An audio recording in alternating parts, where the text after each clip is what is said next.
Salam do'stlar, bugun men Uyg'ur xalq cho'jaklari kitobimizdagi Mazaxo'r, Mazaxda o'lar degan hikoyani birlikda o'qib chiqaylik. Mazaxo'r, Mazaxda o'lar. Burunqi zamonda bir savdogar o'tgan ekan. Uning zibalıqda bir-biridan qilishmaydigan 4 qizi bor ekan. Qizlar to'lib bo'yiga yetgan bo'lsa-mu, lekin savdogar hech qaysini yodlik qilmabdi. Qizliq uy, xon ko'riki degandek yaqin-yiroqlardan elchilar kelibdi, lekin ular hasrat bilan qaytishga majbur bo'libdi. Chunki qizlarning kendisi to'limi mazaxxo'r bo'lib, kelgan yigitlarni yaratmay maza qilgan. Qizlarning yurtiga yiroq bo'lgan yayloqda bir chorvachi yashaydigan. Uning rosa quramiga yetgan 3 o'g'li bor ekan. O'g'illarning cho'ngi ham farosatli yigit bo'lib, ismi Muradil ekan. U mol boqib yurgan kunlarning birida bu qizlarning donqini anglab qopdi-da, 2 inisini elib yo'lga chiqibdi.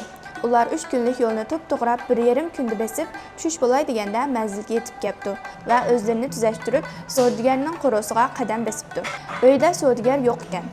Qizlar ularni qizg'in qarshi elib, uyga taklif qilibdi va oldiga dasturxon sapdi. Dasturxonga bir patnus bug'doy qo'ymoch qo'yib, yigitlarni qo'mash yeyishga taklif qilibdi.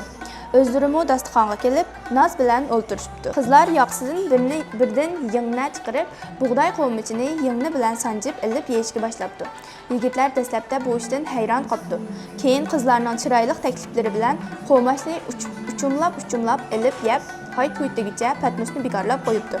Bir oz jimjitlikdan keyin Muradil o'rnidan turib, qo'l bog'lab turganicha o'zlarining kelishdagi maqsadini bayon qildi.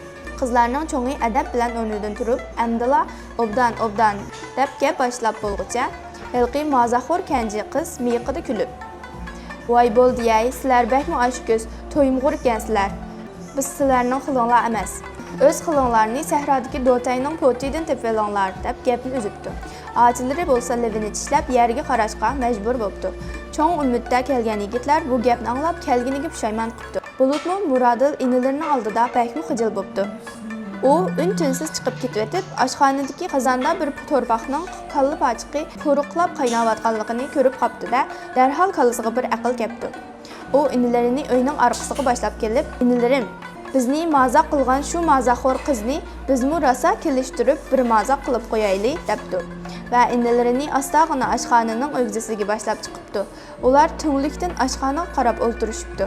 Bir pasdan keyin qizlar oshxonaga yugurishib kirib, to'limi aldirashlik bilan qozondan kalla pachoqlarni ilib yeyishga boshlabdi. Qizlarning kendisi to'rpaqning bir quliqini oldi-da, puylashga ulgurmay qiziq bitta og'ziga sapdi. Dal shu paytda tunglikdan uy ichiga qarab turgan Muradil, "Balli, osh tomoqqa ko'zi qarni to'q pasha qiz, qo'mash patmagan ig'izlariga to'rpaq qulig'i bo'sh keldi-ku deyman" deganicha inilari bilan qaqoqlab kulishibdi. Bu tasodifiy masxaradan bek o'sal bo'lgan mazaxo'r qiz og'zidagi to'rpaq qulig'ini yo chiqarib o'tolmay, yo yutib o'tolmay nafssiz qopdi-da, shu yerda yiqilib jon beribdi.